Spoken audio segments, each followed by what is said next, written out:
Hello buddies, welcome to Shyam స్వదేశీ specials. ఈరోజు నేను మీకు వినాయక చవితి రోజు నాడు పెట్టుకునే ప్రసాదాలను, మోదకాలను, ఉండ్రాళ్లను ఎలా చేయాలో చూపిస్తున్నాను. ముందుగా ఉండ్రాళ్ళకి ఏమేం కావాలో చూపిస్తున్నాను.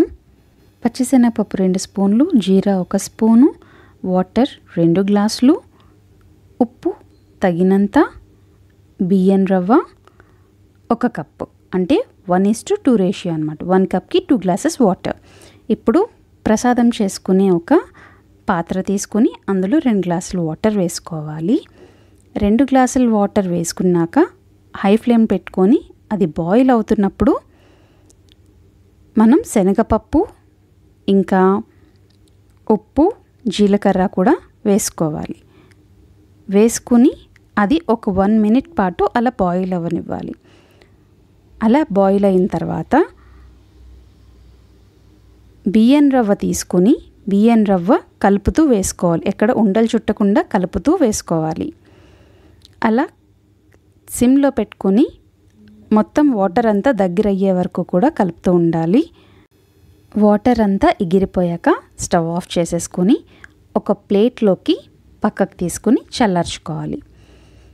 అలా చల్లారిన తర్వాత అప్పుడు దాన్ని ఉండల కింద ఉండ్రాళ్ళని చుట్టుకోవాలి. ఉండ్రాళ్ళని ఇదిగో ఈ విధంగా చుట్టుకొని పక్కన పెట్టుకోవాలి. ఇప్పుడు మోదకాలకు కావాల్సిన ఐటమ్స్ ఏంటో చూపిస్తాను. బెల్లం 1/2 కప్పు, కొబ్బరి పౌడర్ 1/2 కప్పు, 1 స్పూన్ పంచదార, 1/2 స్పూన్ ఉప్పు, 1 కప్పు వాటర్, 1 కప్పు బియ్యపిండి, ఇంకా 1/2 స్పూన్ నెయ్యి కూడా కావాలి. ఇప్పుడు ఒక పాత్ర తీసుకుని 1 కప్పు నీళ్లు వేసుకొని ఇంకా ఉప్పు, పంచదార వేసుకుని దాన్ని హై ఫ్లేమ్లో మరిగించాలి. అలా మరుగుతూ ఉన్నప్పుడు 1/2 చెంచా నెయ్యి తీసుకొని అందులో కలుపుకొని ఇప్పుడు బియ్యపిండిని తీసుకొని దానిలో కలుపుతూ వేసుకోవాలి. ఉండలు చుట్టకుండా మొత్తం కలుపుతూ ఉండాలి. సిమ్లో పెట్టుకొని కలుపుతూ ఉంటే బియ్యపిండి వెంటనే ఆవిరంతా ఆగిపోయి మగ్గిపోతుంది. అలా మగ్గిపోయిన తర్వాత ఒక పళ్ళెంలోకి పక్కకు తీసుకుని పెట్టుకోవాలి. అది చల్లారనివ్వడానికి పక్కకు తీసేసుకోండి. ఇదిగో ఈ విధంగా. ఇప్పుడు మళ్ళీ ఒక పాత్ర తీసుకొని అందులో బెల్లం, ఇంకా ఆ బెల్లంలో 1/4 గ్లాస్ వాటర్ కూడా వేసుకోవాలి. వేసుకొని దాన్ని ఇదిగో ఈ విధంగా బాయిల్ చేయాలి. అది చిక్క పాకం అయ్యే వరకు బాయిల్ అవుతూ ఉండాలి. చిక్క పాకం అవుతుంది అనేది మనకి ఏ విధంగా తెలుస్తుందంటే నురగ బాగా వస్తుంది. నురగ రావటం స్టార్ట్ అయ్యాక ఒక 1 మినిట్ ఉండి దానిలో కొబ్బరి తురుము ఏదైతే ఉందో అది దానిలో కలుపుకోవాలి. ఇదేనండి లోపల పెట్టే స్టఫింగ్ అన్నమాట. అందు గురించి అని చెప్పి ఇది మరీ బాగా చిక్కగా అయిపోకుండా బెల్లం కరిగి ఆ బబుల్స్ వచ్చి మంచిగా బెల్లం మొత్తం కరిగిపోయి ఉండిన తర్వాత ఇప్పుడు కొబ్బరి ఈ విధంగా వేసుకోవాలి. కొబ్బరి ఇలా వేసుకున్న తర్వాత అది సిమ్లో పెట్టుకుని ఉంచుకోండి.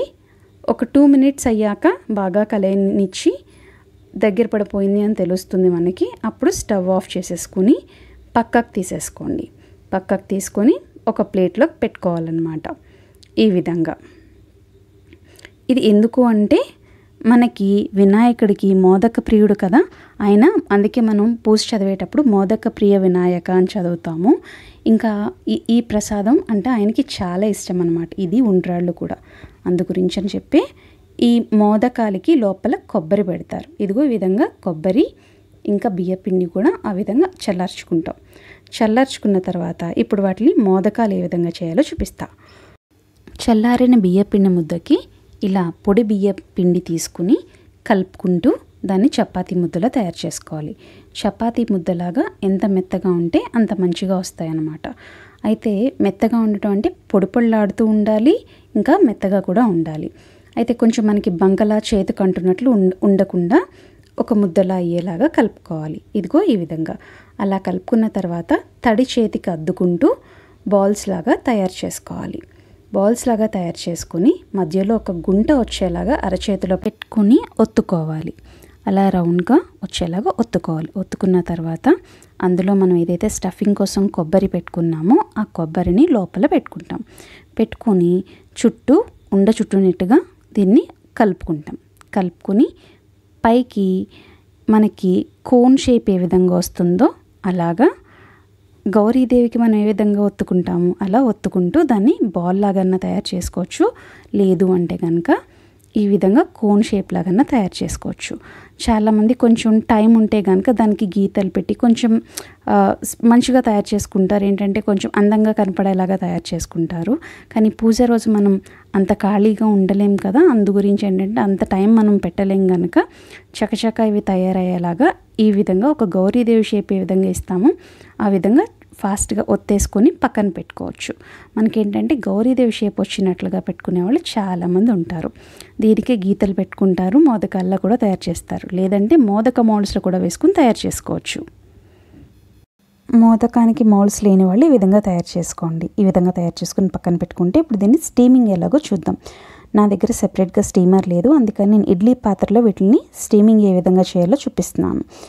స్టీమింగ్ ప్రాసెస్ కోసం స్టీమర్ అయినా యూస్ చేయొచ్చు, ఇడ్లీ పాత్ర అయినా యూస్ చేయొచ్చు, లేదా డబల్ బాయిలింగ్ ప్రాసెస్లో అయినా చేయొచ్చు. ఇడ్లీ పాత్రలో అయితే ఇడ్లీ రేకులు పెట్టుకొని ఈ విధంగా ఏవైతే మన ఉండ్రాళ్ళు ఉన్నాయో ఆ ఉండ్రాళ్ళు ఇంకా మోదకాలు కూడా ఉక్కించుకోవాలి. ఉక్కించుకోవటం అంటే స్టీమింగ్ చేసుకోవటం అన్నమాట. సో ఈ ఉక్కించుకోవటంలో ఏమవుతుంది అంటే అవి హార్డ్గా తయారవుతాయి, కొంచెం గట్టిగా అవుతాయి. పైగా తినేప్పుడు కొంచెం ఎక్స్పాండ్ అయ్యి చాలా బాగుంటాయి అన్నమాట, టేస్టీగా ఉంటాయి. అందు గురించి ఇవన్నీ కూడా ఇలా ఫాస్ట్గా దానిలో పెట్టేసుకొని ఏదైతే మనం స్టీమింగ్ కోసం పెట్టుకున్నామో ఆ పాత్రలో పెట్టేసుకొని మూత పెట్టేసి జస్ట్ ఒక 10 minutes అయితే దాన్ని ఫ్లేమ్కి పెట్టి ఉంచండి. హై ఫ్లేమ్లో పెట్టి ఉంచవచ్చు. హై ఫ్లేమ్లో పెట్టి ఉంచుకుంటే కనుక ఒక 5 minutes సరిపోతుంది. మీడియం ఫ్లేమ్ అయితే ఒక 10 minutes సరిపోతుంది. అలా అయిన తర్వాత ఇదిగో ఈ విధంగా వస్తాయి. మోదకాన్ని ఓపెన్ చేసి చూస్తే ఈ విధంగా ఉంటుందన్నమాట. ఎంత బాగుందో కదండి. టేస్ట్ చూడడానికి కూడా అంతే బాగుంటుంది. వినాయకుడికి ఎంతో నచ్చినవి ఈ రెండు. అందుకని మీరు ఎప్పుడు వినాయకుడు పూజ చేసినా ఈ 2 ప్రసాదాలు తప్పకుండా పెట్టి ఆయన ఆశీస్సులు పొందాలని కోరుకుంటున్నాను.